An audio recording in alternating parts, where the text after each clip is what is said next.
If you asked me 5 years ago what protein meant to me, I probably would have said something like muscles, shakes, or gym bros. I thought protein was just for athletes or people who spent 2 hours a day lifting weights. It didn't feel like something I needed to think about. I wasn't trying to bulk up. I wasn't counting macros. I just wanted to feel better, sleep better, and stop crashing every afternoon like clockwork. But somewhere along the way, I realized I'd been missing the point completely. And the funny thing is, I didn't learn that from a personal trainer or a health book. I learned it the hard way, through a long stretch of fatigue, anxiety, and the kind of brain fog that makes you forget where you left your car keys even when they're in your hand. At the time, I was doing what most people do when they want to eat healthy. I had a smoothie for breakfast, usually made with frozen fruit, almond milk, maybe a scoop of protein powder I bought on sale at the grocery store.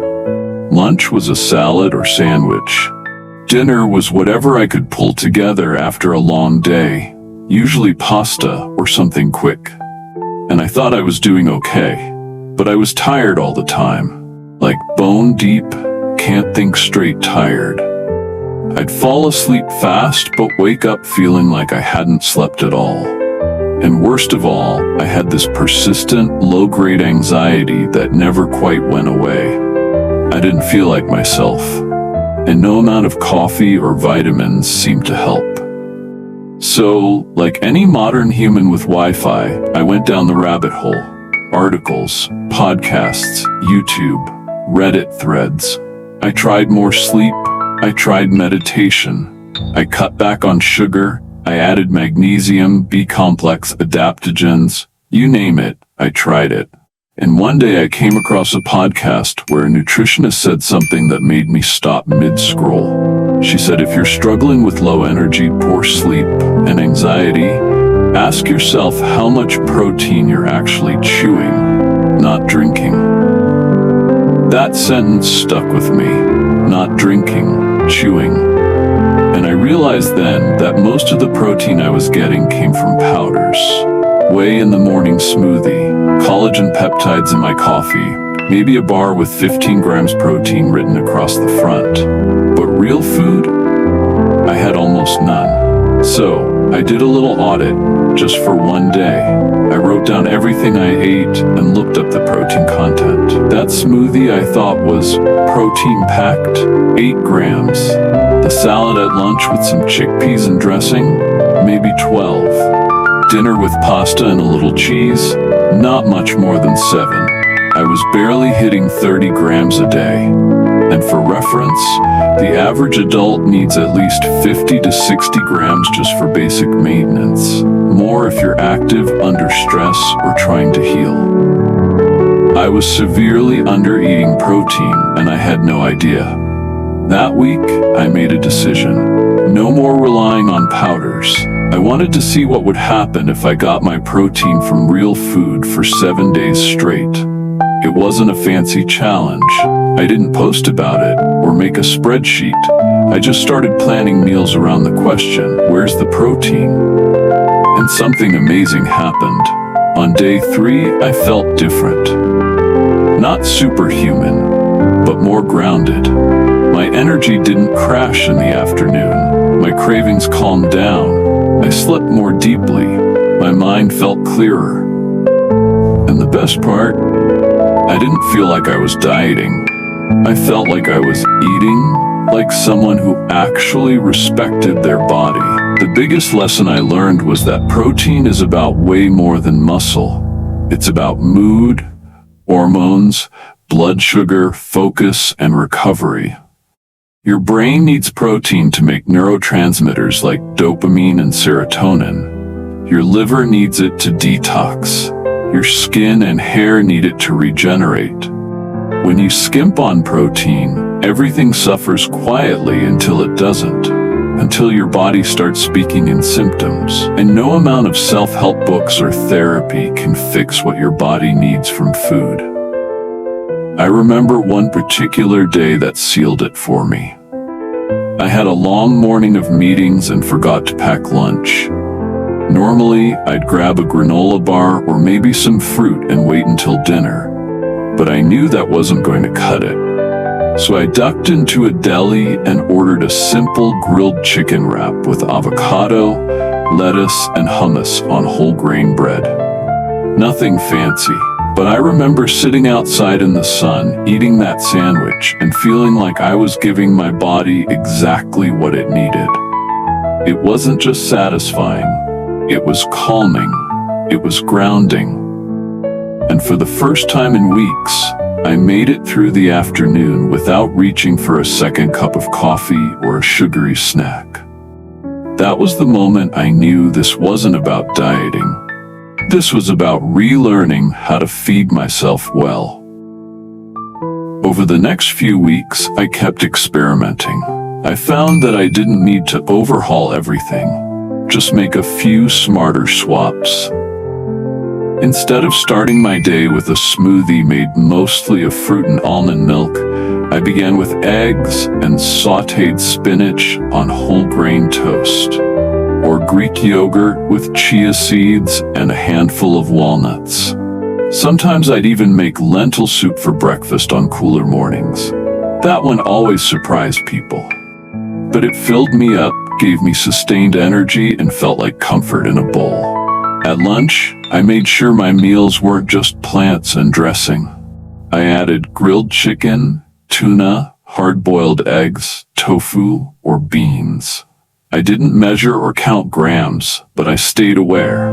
I built every meal around protein as the anchor, then filled in with fiber-rich vegetables, healthy fats, and whole grains. At dinner, instead of reaching for the fastest carb-heavy comfort food I could find, I started keeping simple proteins in the fridge. Baked salmon, roasted turkey breast, even just canned beans I could quickly sauté with garlic and kale. The point wasn't to be perfect, it was to be consistent. And honestly, the difference it made was undeniable. My skin cleared, my digestion improved, my mood leveled out.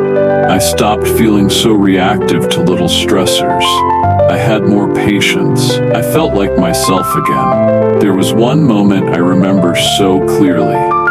It was a Sunday morning. I had slept 8 full hours without waking once. That hadn't happened in months. I got up, made coffee, and realized I wasn't starving. I wasn't desperate for something sweet. I felt steady. And that steadiness, that sense that my body was no longer in a state of low-grade panic, that was everything. I realized then that for so long I had been living in a kind of quiet nutritional deficit. Not because I was eating too little, but because I was eating without enough intention. And for me, the biggest missing piece was protein. I think we often underestimate how powerful real food can be because we're so used to chasing fixes. We think, if I just find the right supplement or drink or powder, I'll finally feel better. And while those things can have their place, they're not the foundation. Real food is food you chew, food that takes time to prepare and time to digest, food that doesn't just give you macros, but signals safety to your nervous system. And protein is a huge part of that message. When your body gets enough of it, it finally says, I have what I need. I can relax, I can heal, I can rest. That's why I now look at protein-rich meals not as fuel for exercise, but as fuel for life, for focus, for sleep, for feeling grounded in my body. And I'm not just talking about meat. Protein comes in so many forms. Lentils, black beans, tofu, tempeh, quinoa eggs, yogurt, cottage cheese, sardines, salmon, turkey, chicken, beef if you like it. Even oats, nuts, and seeds contribute. When you start to see your plate as a collection of building blocks instead of just calories, something shifts. You stop eating to shrink yourself and start eating to strengthen yourself. And maybe that's the biggest mindset change of all. When I used to eat for weight loss, everything felt like math. I was trying to subtract. But now, I eat to add. I eat to add energy, focus, peace, stability. And because of that, I don't need willpower to eat well. I just need awareness. I need to remember that when I'm feeling unsteady, low, or scattered, my first question isn't, what's wrong with me? But have I fed myself properly today? And 9 times out of 10, the answer starts with protein. So if you're listening to this and wondering whether you're getting enough, try this. For the next 3 days, notice what's on your plate. Not just how many calories or how many ingredients, but how much of it actually contains protein you have to chew. Are you getting 20 to 30 grams in the morning? Are you anchoring your meals around protein and building the rest around that? Are your snacks more sugar and carbs than anything else? Start small. Pick one meal to upgrade. Make a list of your favorite proteins. Cook one batch of something that makes the rest of the week easier. You don't have to meal prep your whole life. Just be one step ahead of your hunger. And remember, you don't need to live in the gym to benefit from eating this way. You don't need to lift weights or count grams. Your brain, your hormones, your sleep, your gut, all of them will thank you when you start giving your body what it was designed to use. You don't have to be perfect. You just have to be fed. And not with powders and promises, but with food that grew from the earth or walked on it or swam in its waters. Food your great-grandmother would recognize. Food that feels like home in your body. I used to think I was just a tired person. An anxious person. Someone who couldn't focus or sleep well no matter what I did. But now I see I was just missing the foundation. And once I started eating with that in mind, everything began to shift. I started to trust my body again. I started to feel like myself again. And that's something no powder ever gave me.